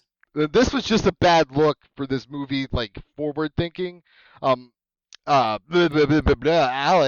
Alec Holland says, by the year 2100, there's going to be 6.5 billion people on this earth. As of 2020, there's 7.8 billion. Oh, did So he I say, don't know if did he's he say predicting- 2100? I thought he said 2000. 2001. I heard 2100. I thought it was 2001. I heard 2100. I'm, not I'm with going back Mike to and- watch it and- again to find And out. Andy. Let's watch it again right now. Give us a second. I really liked back, when there's this breakthrough. He's like, hey, sis, come in here. And then he just starts kissing her. Like, I want my sis to see me kiss. I really like that. Sis kissing. You know what I he was guess trying for.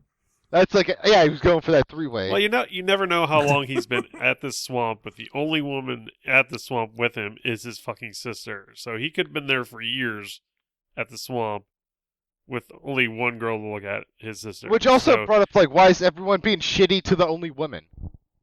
You know?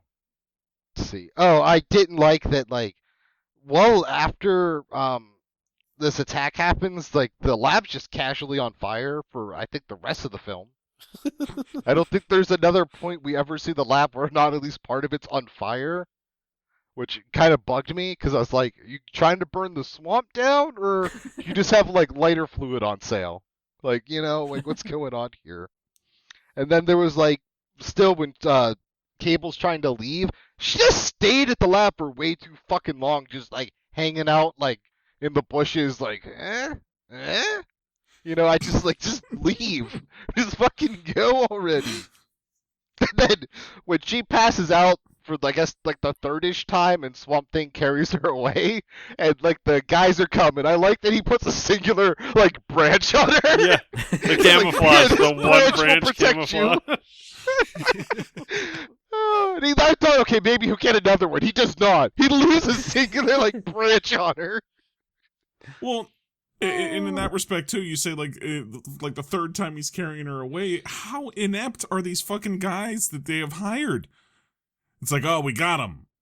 Oh, he got away. Oh, we got her. Oh, she got away. Oh, we got her again. Oh, she got away. I mean, this is not. This is not Rambo. Yeah, this is not the A-Team. full blown Rambo. This is discount Rambo. So you get what Yeah. you pay for. That I really like, because after she wakes up and uses almost all of her remaining strength to remove that singular branch covering her, she tells Swamp Thing just shoo. Like, who sees this fucking monster man and is like, shoo. Like, that's your reaction, just shoo it away like it's a cat? That was fucking ridiculous. And then, this was a zinger for me about the costume. Swamp Thing more like Moss Man because making a swamp costume, they just drag some moss on him randomly. And that's the swamp. That's how you know he's a swamp man. So that was my real issue with the costume is I didn't care about the folds and stuff. Like, yes, the Godzilla movies took place 30 years before this, but you would still see creases and stuff. So I can suspend my disbelief on shitty costumes. It's just the fact that, like, to emphasize this is a swamp man, it's like we dropped moss on him or we maybe glued it, but not that well because he has to remove the moss later. Yeah, you see more of the onesie than the details on top of the onesie. Like, you could just put, like, a little more work into it to make him feel, like, he didn't feel wet or, like, gross at all. It's just weird, I guess, in Swampy. that sense, with his swamp costume. No, that's a good thing. That's a good thing. This is a bad thing. So, at the end, not near the end, but Swamp Thing, when he's, I think, missing his arm, and she's like, is it hurt? And I'm like, fuck, you serious? He doesn't have an arm. But he says it only hurts when I laugh. So I wrote down, well, if it only hurts when you laugh, you should watch the Teenage Mutant Ninja Turtles. Oh, what a dig, you bastard. And then at the end, when she's like trying to like get him to either come with her or like be her husband, it's like it really made me think, would you love a monster man? Could you understand the beauty of the beast? Because I did not. I did not think he was attractive still, and I would not have been able to marry the swamp man. I think I would have left him to like die in the swamp. I wouldn't have tried to convince him to come back and be my husband in Washington. Yeah, not with that costume. Like, it's Well, just, I mean, he had become a plant. You kind of have to mate with him through the sun or some shit, right? Because he didn't have any junk. So, side while Ian and I were texting about this movie, Ian called it. Mike's going to talk about Swamp Thing's dick. It came up. We knew, out of everybody, you would be the one to want to attack that little standpoint of the costume. I am disappointed you didn't say the word swamp cock, but I'm counting it. Surprised it took you about an hour and a half into the show. It's a slime slinger, and he doesn't have one, okay? That was my last negative. All right, Josh, I guess you are up. Um, Follow that one. I mean, I think I the whole way through, I took this whole thing with a grain of salt. So I think there's so much that we could, and we have, pointed out as negative aspects or details or choices and things like that. I think I just took it for what it was and what it could be at the time. That I don't know. I didn't write down a whole lot of just straight out negative things because honestly, that would, unfortunately, just how it played out, that would be, as we've discussed now, a fair portion of the movie. I don't know. The only true thing that I was bummed about was when Jude was first introduced. I wanted the whole movie to be about him from that point forward. Like his first 10 minutes once he got in, I loved everything about him. I couldn't tell if the deadpan way that he delivered some of the lines was just because he was not a good actor as a young kid, or if he was so good that he figured out how to deliver them that way. But when he only has one other credit. The kid that played Jude, and his other credit is from the 2007 re-release where they interviewed him for it. Perfect. I gotta look that up then. Gotta find out what Jude made of himself. Yeah, I don't know. Based on that information, Josh, I'm thinking it's the former. Probably.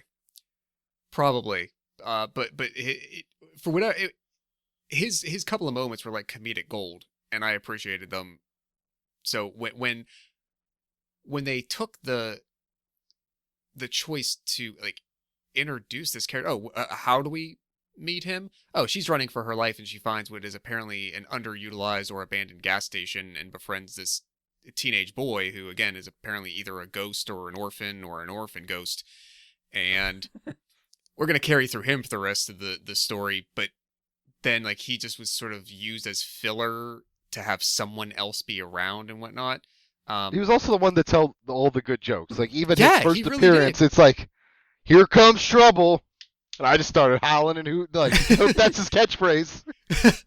I Here know- comes trouble. That was like his first 10 minutes were really strong. Mm-hmm. And then when they decided, well, we don't need him really for the rest of these pieces, he was used so sparingly. It was very odd, and I enjoyed him so much when he first showed up. But so that'd really be my only true negative. I just sort of took it for what it was. I feel like one of the things that just stood out to me with him was like there's that whole car chase sequence where they're trying to like run Charlie over, and then Swamp Thing shows up, stops it. As soon as all that's done, and like Swamp Thing, I can't remember if he disappears or what, but Charlie's left there, and then Jude just pops up out of nowhere, like he was hiding in the bushes and just came up and was like, "What's going on?" Like, Yep. From nowhere. How the fuck did he get there? What the hell's going on? Well, I think Swamp that's Child. Rachel's Chasing- ghost theory. That's can true. That remember- does, yes.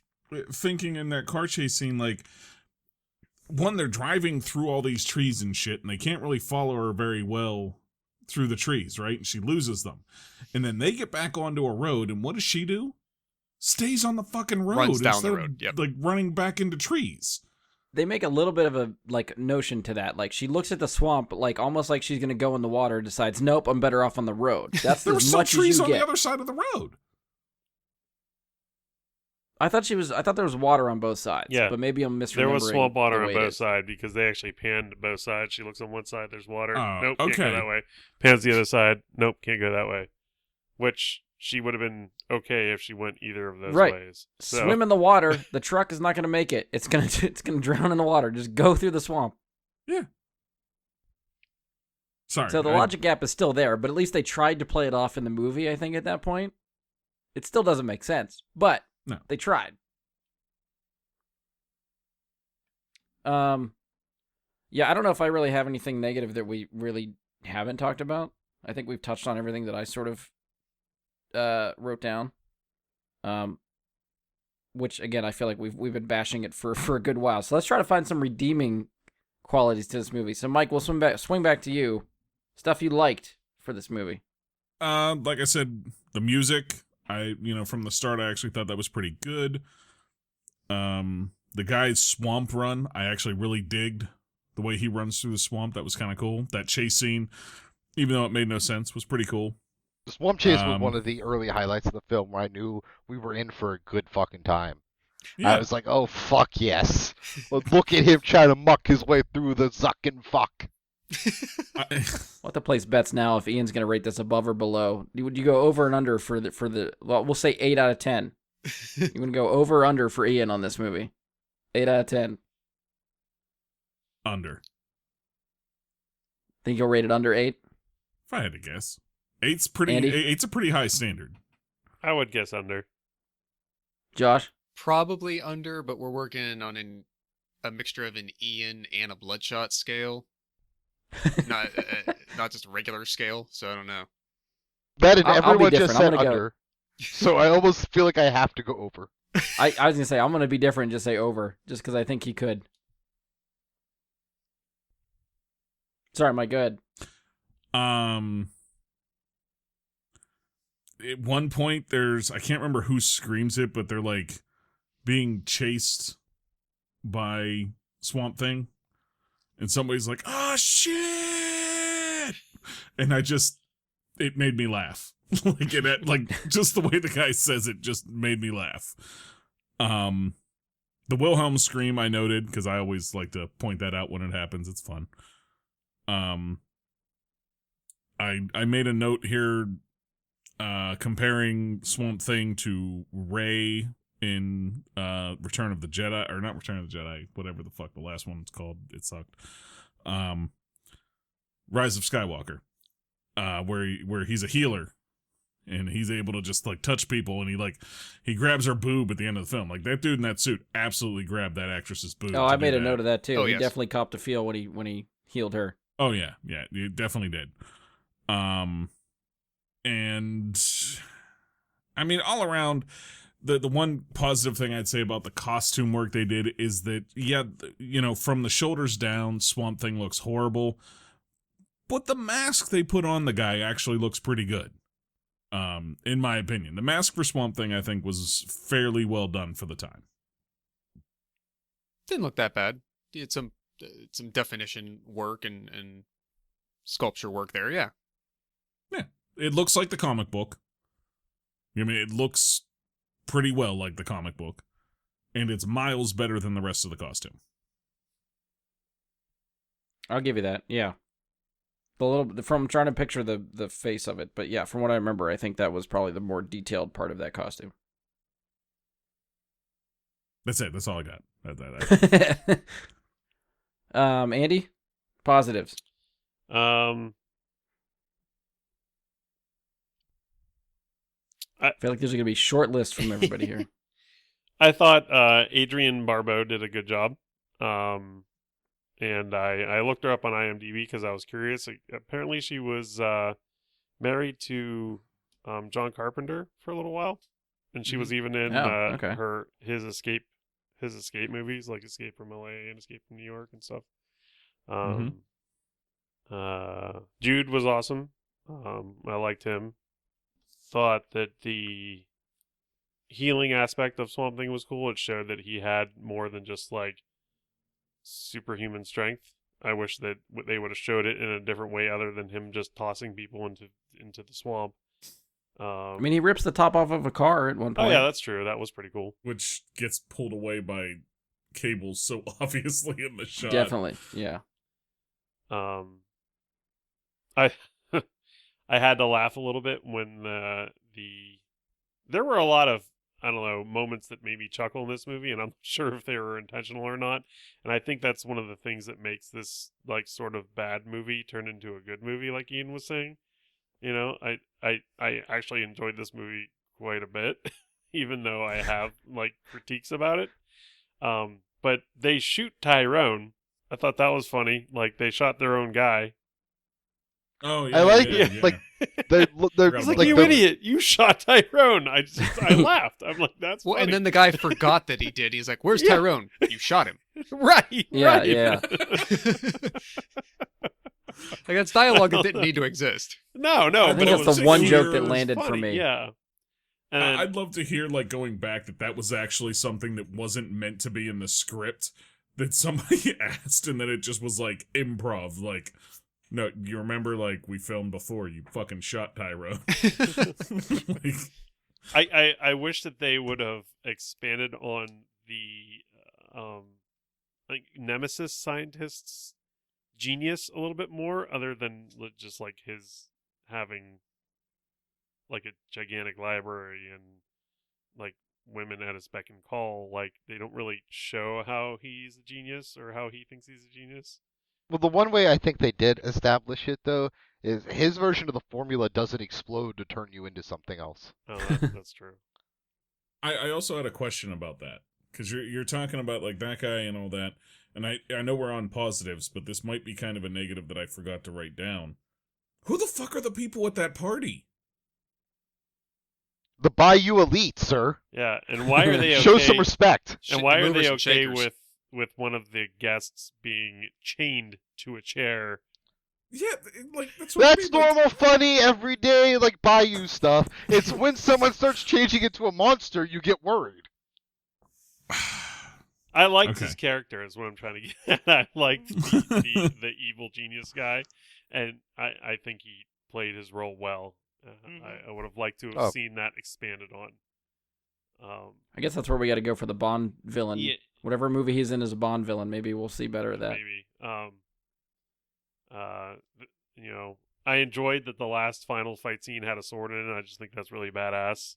As much as the final fight scene was what, but the randomness of the cuts I thought was a little weird. It was like it was almost like you knew what act you were in because they had a cut each time. There was, you know, the curtain actually fell, and the curtain actually came back up, and you're like, oh, there's the end of Act 1, you know. Yeah. Time for the Swamp Thing intermission. Okay, now we're back, you know. I gotta watch movies with Andy more often. And Ian apparently dancing to the music that Andy was just doing. Laying down the soundtrack. Just before you move on, he was the villain in Octopussy. By the way. Okay. That was the Bond movie he was in. Okay. Oh, I can definitely see it now. Yeah. Ah, just get Octomom. Anything else, Andy? Not off the top of my head. I need to start keeping notes like everyone else. All right, we'll spin to Ian. Positives. Horror legend Wes Craven's name was prominent. Yeah, what writer, director did he produce and stuff too? I gotta scroll up maybe. You saw it several times during the opening credits. I know that. He did Yeah. stuff. He did stuff. Jake the Snake Roberts was in this film, just killing people with snakes. That was real badass. Not the wrestler, but the character's name from that point on was Jake the Snake Roberts for a good while. That was your headcanon. It Okay. was very badass. There was a legit moment where I'm like, is that Rambo? Because I thought that somehow Sylvester Stallone was in this film for like a good 5 seconds. And I was like, that's cool as shit. But it was not him. When I saw his pythons, I was like, no, that's clearly not Sylvester Stallone. I feel like the nose gave it away. See, so Mike erroneously brought this up in an earlier segment. So we get a very low speed but amazingly kick-ass explosion when these boats crash. So that boat's going maybe 2 knots, right? That boat is not going very fast. And then it jumps on the other boat and a giant-ass kick-ass explosion happens. Like, you can almost feel the gasoline melting your face off. The explosion was intense. And then we got a little bonus because the transition was a explosion transition fade out. Like that was an explosion. I forgot about that. That's how they fade out. ended the scene. It was a double explosion, so that's why the explosion gets an 8.7. That was a rather 8.7? intense explosion. It wasn't even a Yeah. 10. I mean, a 10 out of a 10 explosion. It's got to be way bigger than that. Yeah, the movie gets at a 10 on the explosion scale, but the explosion itself is an 8.7. It's a very complicated system. Okay. I really liked, so when Rambo died, I love that he just crushed his mind. He's like, just fuck you, you no longer get to live, and just literally crushed his mind in 2. Like that was pretty fucking cool. Do you notice that he was like twitching on the ground after he was supposedly dead too? That's how much he crushed his mind. Like, he reorganized the nerves in his body and he became a worm. Like, he wasn't even really dead at that point. He made him a worm person to help all the plants grow. Oh man. And then as we've all mentioned, that the fight scene with the Wolfman and Swamp Thing was great. Like I mentioned earlier, the movie was Beyond the Valley of the Dolls, where this dude just randomly's like, here's my tits, I'm drunk on methamphetamine and LSD and shit, and he just starts chopping people up with his sword. And that's like what this reminded me of, just the craziness of exploitation films crossed with the craziness of like early 50s and 60s, like men in suit monster films. It was just very dynamic in that sense that it brought in stuff from a couple different genres that I very much enjoy, and culminating in the ultimate sword fight to the death, where the man with the larger club wins.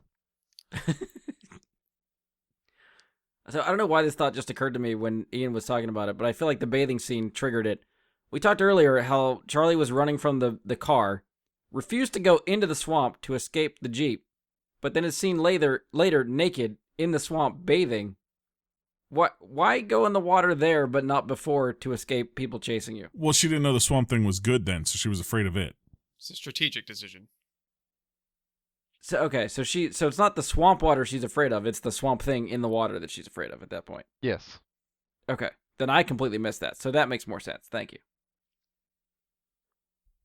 All right, so I guess that leaves Josh, right? Positives? Sure. I mean, I think I already played up my affinity for Jude in the prior discussion. Since Andy had mentioned Adrienne Barbeau's appearances in the Carpenter Escape movies, I'll also say that if anyone has ever seen the original The Fog from 1980, she is, if you're familiar with that enough, she is the DJ that runs the radio station during that movie. If you're just thinking, oh, if I'd seen her in anything else. Just as a little Didn't Jessica fun... Biel play that role in a later version? Was it Biel? No, it was Selma Hayek. Not Selma Hayek, Selma Blair. You're right. It was Selma Blair. in the remake. Yeah. It'd been better if it was just Biel. But okay. As a fun little Easter egg, Adrienne Barbeau is going to appear in one of the upcoming Swamp Thing episodes that hasn't aired yet in the new series. So Cool. Yeah, okay. That's fun. looking forward to that. Digressing back to this actual movie we're discussing. It as we've discussed, I think it's hard for me to understand if the movie was having fun with itself, or it's the way in which we're viewing its enjoyment or its fun aspects are like in an ironic way. Either way, I did not spend my hour and a half watching this movie just thinking, look at how dumb this is. All this old stuff is stupid and it looks like crap. I don't know. I again took it for what it was. I enjoyed what they presented for as silly and over the top as it got at times. I was along for the ride. So I think kind of like Andy, like I genuinely kind of had a good time watching it, to be fair. Like I mentioned this to Brian when we were texting earlier. This isn't the best movie we watched, but I think this is the most fun I've had watching one of these films. Excellently put. To I be like fair, that. it's also one of the only ones you haven't seen before. No, that's false. I mean, you didn't see Astro Boy before, but you saw the rest. Didn't Bloodshot. see Venom, didn't see Bloodshot, Wait, you hadn't seen Venom? or Bloodshot, or Spawn. The only one I saw was TMNT. You are wrong. You're kicked off. You're off. Goodbye. I'm muting you. So the one that he was the only one he was familiar with so far was the one that he was almost the harshest on. Yeah. Almost. I mean, Hands down, the harshest. The on. harshest of the five of us, and also the harshest of any of the movies we've done, personally, for myself. It was a teardown because it was a shit film, and I have mentioned that a couple more times tonight, I believe. Moving on from Teenage Mutant Ninja Turtles. Ian still hasn't moved Josh, on you have from any- Venom. What are we talking about? oh, Josh, you have anything else? well, real quick, I will point out since Mike did look up which Bond movie that Louis Jourdan appears in, Octopussy was in 1983, the year after this. Yeah, this is back to back.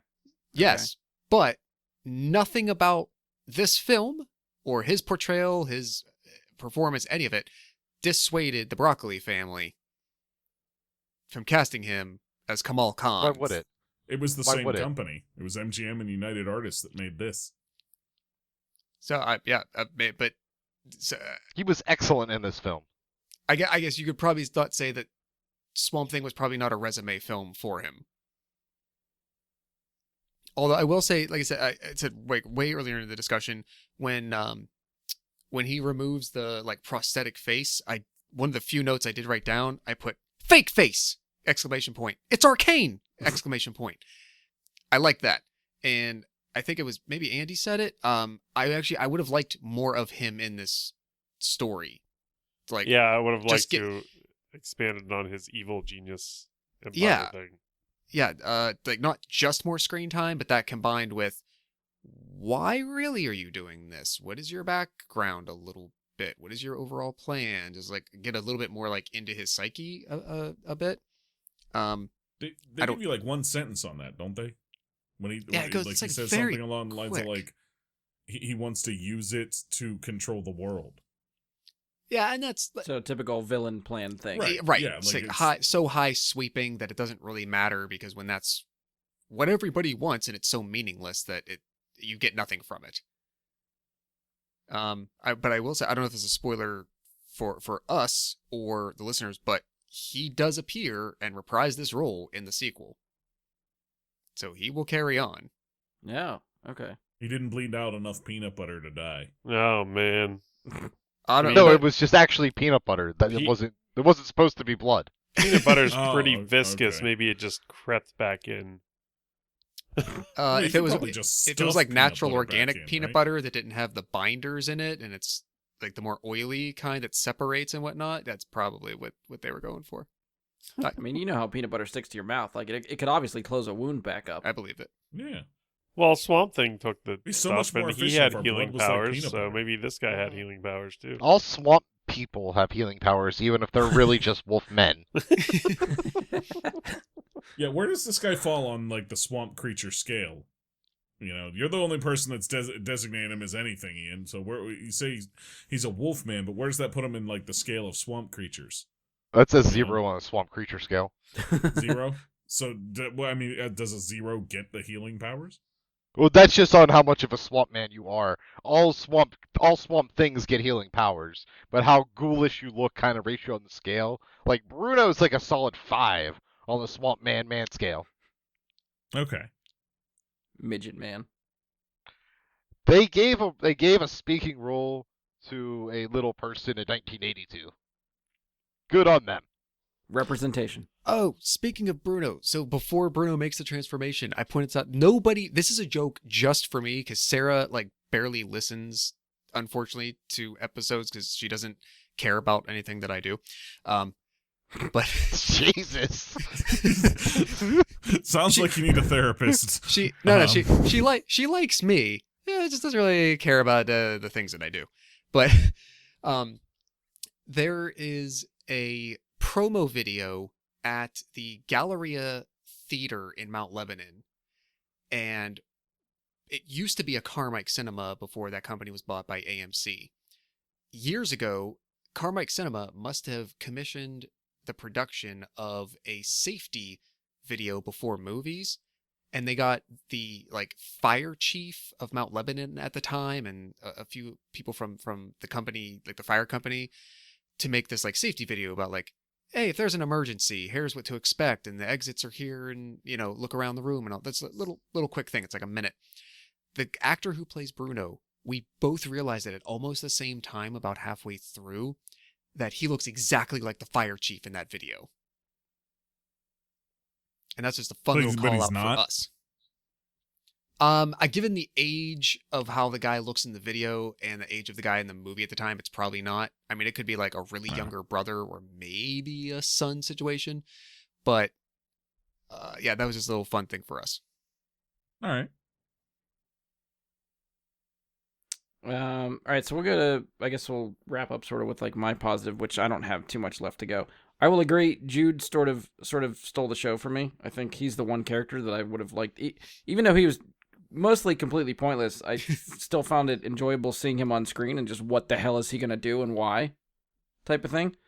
I think the one stunt of man on fire running out of lab into the swamp, I call was actually pretty legit because that's a long take for someone to be on fire. Yeah. So props to that guy for that stunt. That's it. That's all I got. All right. Yeah, I don't know. I sort of what expanding upon I think what Josh was talking about earlier. Like I don't know if I really cared to see this movie. Like this is not one that was like high on my list when going through what we're going to watch. Like I am looking forward to seeing this. So I think I went in with like very low expectations, and I don't think maybe I didn't give it a fair shot when I was watching it, but it did not hold my attention, I think, for a lot of it. All right, so we're going to wrap up sort of, and we'll try to do this quickly because I think we've been going long enough. But again, part of the whole reason for this podcast is to ask the question, does this movie hold up? So we'll sort of quickly go around and give sort of an idea, in your opinion, does this movie hold up from 1982? We'll start with Andy. No. Just flat out no? You don't want to go into any more detail than that? Just no? Well, I liked it, and I think it's like kind of a cult classic for me, myself. It doesn't hold up. Okay. Ian, yeah or nay? Oh, it doesn't hold up, but that's what makes it more enjoyable, is the failings and just some of the ridiculousness of the movie.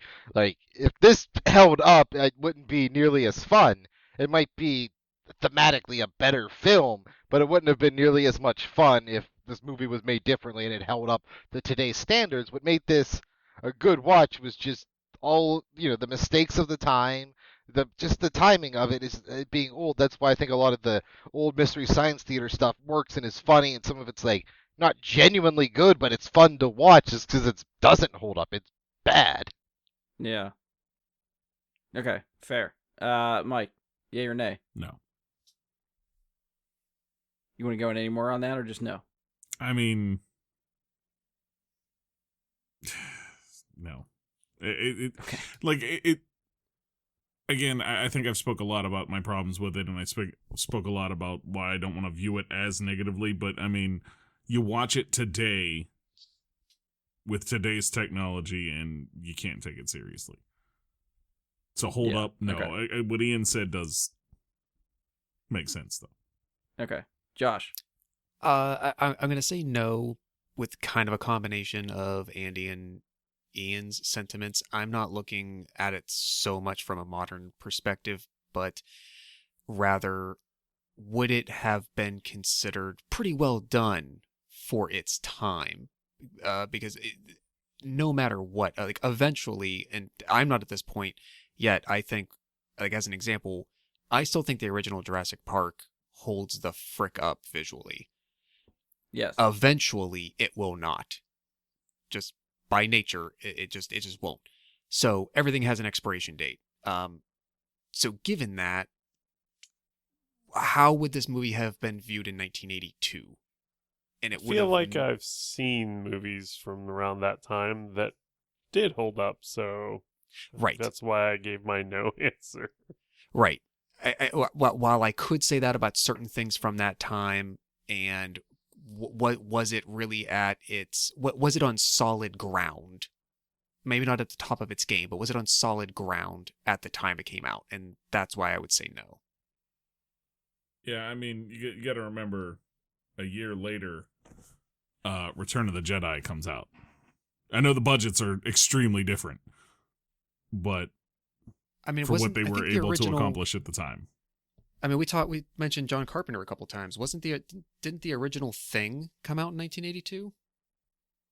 That sounds I think correct. The Thing was in the 70s or something, wasn't it? Like late No. 70s? I think No, he's right. yeah, with 1982. 81, 82. Yeah. Okay. So, and granted, And again, that's like there's one of the best, considered one of the best of that era. yeah, and again, And it's significantly better. you look at that, and if you look at the special effects and the transitions and the technology, yes, it is obviously dated and does not look sharp anymore in some aspects. But overall, was it really solid for its time? Was it well done for its time? Yes. So that's where I would create the contrast. Yeah, I think I'm also going to agree with no. No, this does not hold up. But again, I was very less invested in this movie. I think it could work as a community watch. Like, I think watching it with people in sort of a, this is a bad movie in a good way type of thing. I think I'd get more enjoyment out of it that way. But yeah, I mean, yeah, that's probably where I'll end with that. I feel like there's more I want to say, but I don't know how to articulate it. So I think that's probably where I'm going to stop. Maybe that's the way we watch it when the second one comes up on the wheel. Yeah, we could try to organize that. Of course, I feel like if we did it, that's the I guess the issue is, like, I feel like if we watched it as a group, I'd miss so much more than what I'm trying to pay attention to. How Like, much if I are watch you it on my own, really it's forcing me missing, to watch it and pay attention to it, or at least try to pay attention to it. The next So, film made yeah. 200,000 at the box office, Mike. You'd be missing a lot. though? Fair. He's got a point. All right, so quickly, I guess ratings out of 10. What do we want to give it out of 10? Ian. Shit. So this was tough for me. So we've discussed how we felt about this, how it doesn't hold up. So for me, it's not just like thematically, is this a good movie? It is not. But is this a fun watch? Yes, 7.7. Oh, okay. I was wrong. I Wow. thought it was going to go over. Andy, out of 10. I think this movie, I enjoyed it. It was like he said, it was fun. There were a lot of mistakes, but I think those mistakes sort of made me enjoy the movie more. I consider this one sort of a cult classic, so I'm going to go with 6. Okay. Mike? 4. I mean, any closing thoughts just on sticking it? to what you said before, and that's it. No, I mean, just to give closing thoughts, it's, to me, there was no. I don't know. It was hard to follow as to why the hell I was supposed to care about any of this. You're supposed to care because swamps. Protect the swamps. 4. Josh, out of 10. I'm gonna take my first render my first in between digit rating and go 4.5. Do you care to elaborate a little bit, or why you ended up with that, or no? I appreciated it for all of the reasons that Andy has shared, and that it's also been said by others. But for me, it was enjoyable on that bad is fun scale. But if I really have to think about it in comparison to other things like that, there's no way that I could give it for me, I couldn't give it a 6 or a 7 when I'm realistically going to be giving, certain MCU movies that range as well. I couldn't even think of one you'd give it that high to. Nothing's coming to mind. No. Yeah, I feel like I'm sort of in line with Josh's scenario. Like, I know I'm going to rate stuff better, so there's no reason for me to give this a high rating even just to try to save it.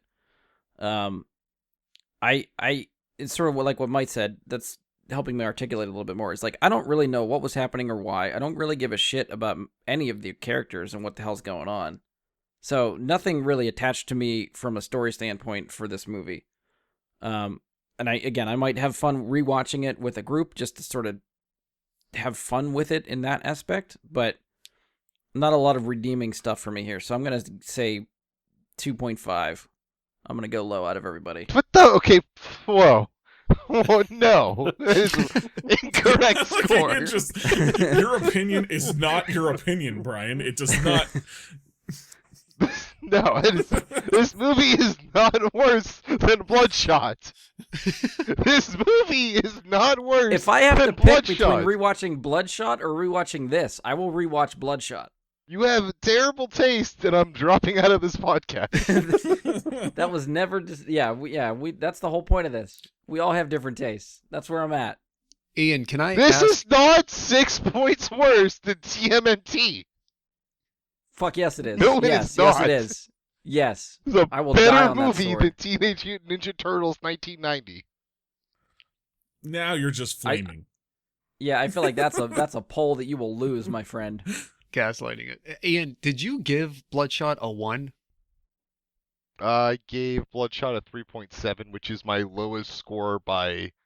Oh, it's not my lowest score, never mind. But it is, outside of my lowest score, it's the lowest score I've given by, 3 points. So you gave Bloodshot above TMNT, right? Yes, on purpose, because it's a better And movie. did any of us give you shit for that? I probably. I don't think Listen we to did. the I don't think episode. I'm I don't think saying we to did you, either. would you rather watch TMNT or Bloodshot? I'm not asking that question.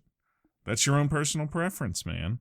It's Well, It's maybe an you should opinion you care have. more about other That's- people and try to guide them to the light of realizing that this is a better movie than Bloodshot. Ian, I think we've learned a while ago, we can't guide you to nothing. You go where you want to go. You are a train moving forward. There are no stops here on this train. That's just like your opinion, man. exactly. And some people have poor opinions. Well, I feel like we can go round and round for this. So let's spin the wheel. Wheel spin. Let's see what we're gonna be told we're wrong about next. Yeah, so now is the part of the show we will spin the Wheel of Fate Wheel of Fate! to decide what we're watching next. The last 2 Rewind Theater episodes we did, the wheel hit on franchise movies. So that basically leaves the wheel the same until the franchises are done. We've watched every movie in the franchise. They don't leave the wheel. So we hit 1 for TMNT. We hit 1 for Swamp Thing. They're both still on the wheel because there are still more movies in those franchises to watch. So we still have those 2 on there. And we also have Constantine, Valerian and the City of a Thousand Planets, Cowboys and Aliens, and Watchmen are the standalone movies that are on the board. I'm going to share my screen for these guys.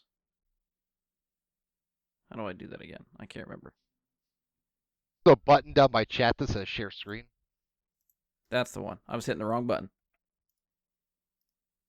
All right, so based on what's on the board, can you guys Yep. any predictions? What would you like to see? Anything you're hoping for? Swamp Thing.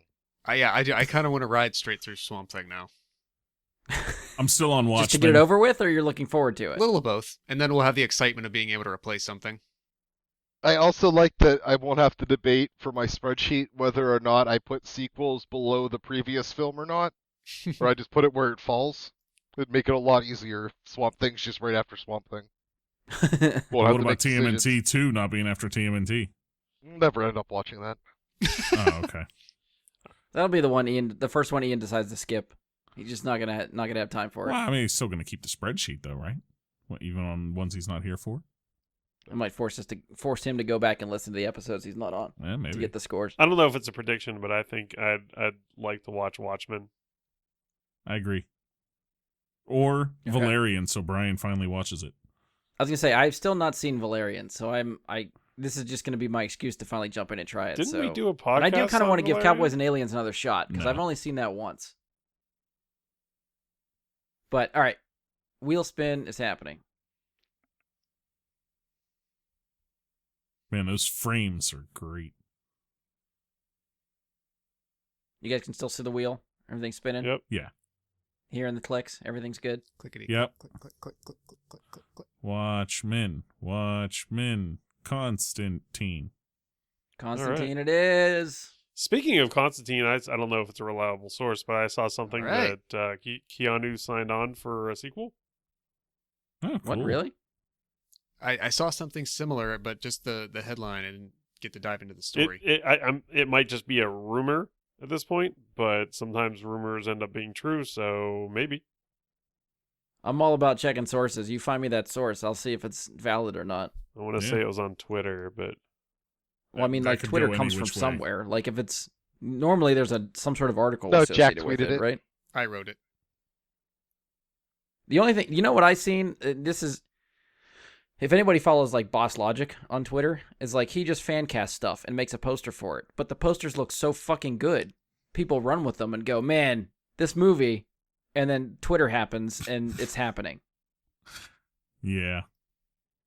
well, it wasn't Boss So- Logic because it was just a text thing, so Okay, so there's no poster attached to it? I didn't see a poster. Boss Okay. Logic posters are really cool, but no, I didn't see a poster for that. Okay, fair. All right, well, I guess that's what we have to look forward to. Is Constantine coming up a couple weeks. You guys excited for that pick? Yeah, I Yeah. enjoyed that movie. It's been a while since I watched it, so. This is actually another one I have not seen. I feel like I've seen pieces, like caught it on TV here and there. I've not just sat down to watch the whole thing. You haven't? No. Wow. So this will be a Wow. new one for me. This is also Wow. a nice that like sweet spot of Shia. Just in Oh, like that's those right, he's early, in this movie. early roles right after he finished Do it. Even Stevens. Do He it. did like Greatest Game Ever Played and iRobot and this. Yeah, it's good. Before he went crazy. No, no, Did that's he not. or did he- he go genius? Or he just. That argument can be made. was All always right, that. so I think that's it for us. If you've enjoyed the show, please show us some support. Leave us a 5-star rating and review. Be sure to share us on social media. You can follow or subscribe the show. Keep up with us. We're on Spotify, iTunes, Google, Anchor, Stitcher. Hopefully, anywhere you find a podcast, you can find us. Yeah. As always, you can find ask us on Alexa. Facebook.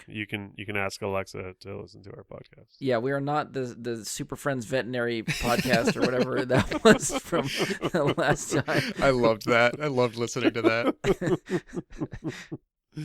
Yeah, you can find us on Facebook. Search Bry Guy and Super Friends. Go to facebook.com/Bry Guy Super Friends. You can send us questions, comments, topic suggestions, any of that stuff there. Interact with us there. Find us on Twitter at BG Super Friends, and you can try to email us, bryguysuperfriends@gmail.com. It's legit. Like the email works. I've tested it recently, so if you send us something, hopefully I'll get it. But chances are I still will forget to check We'll it. read your message. You can also, yeah. You can also check us out on Twitch. Occasionally we do live shows on my Twitch channel, so you can follow me at Jedi Bry Guy on Twitch for whenever we decide to do another live show. We'll be live there. And on behalf of Andy, Ian, Josh, Mike, and myself, thank you for listening, and we'll talk to you next time. See ya, Simple Nation.